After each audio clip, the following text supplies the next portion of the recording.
Fever coach blames everyone but Caitlin Clark with spicy critique of her own team.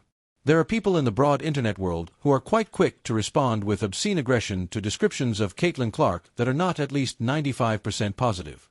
If I had to guess what percentage of lines in this article are Caitlin Clark positive, I'd say maybe about 80. So these people may not be happy. Luckily, these people are just the basic evolution of message board keyboard warriors from 20 years ago. None of this behavior is new. It's just new to certain people. People do grow out of it about half the time in my experience. The ones that do often become some of the most self-aware, sweetest people you will ever meet. They're also a little fragile due to being introduced to reality outside of their own head, maybe for the first time. It can be a painful process. Be nice to them. The other half of the time, well, they just regress further into miserable, self-loathing shells who think obsequience is an identity. I'd like to think there's no point too deep to extricate people from this mindset, but I really don't know. Maybe one day I'll find out, but it's not today. In either eventuality, I'm not bothered. I'm wishing everyone well.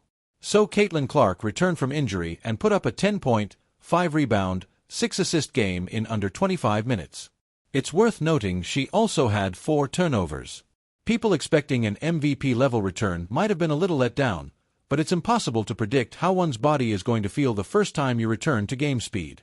However, Stephanie pointed out, per Alexa Filippu's report, that Clark really looked good. She went on to say, "Maybe I'm naive, but I don't worry about Caitlin getting back into the flow offensively." If White had anything negative to say about Clark, it was the following: "I was a little bit concerned defensively, just lots of movement, lots of lateral movement.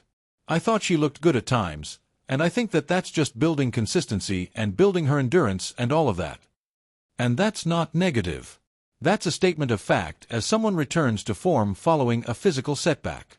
If Caitlin Clark isn't the problem, then what is?" White's main problem with the team was what she described as a lack of competitive fire. She continued, "I'm not sure if it's not knowing the game plan, as much as not executing the game plan. Our attention to detail, our discipline. I felt like our energy and our competitive fire was not there, and that's disappointing."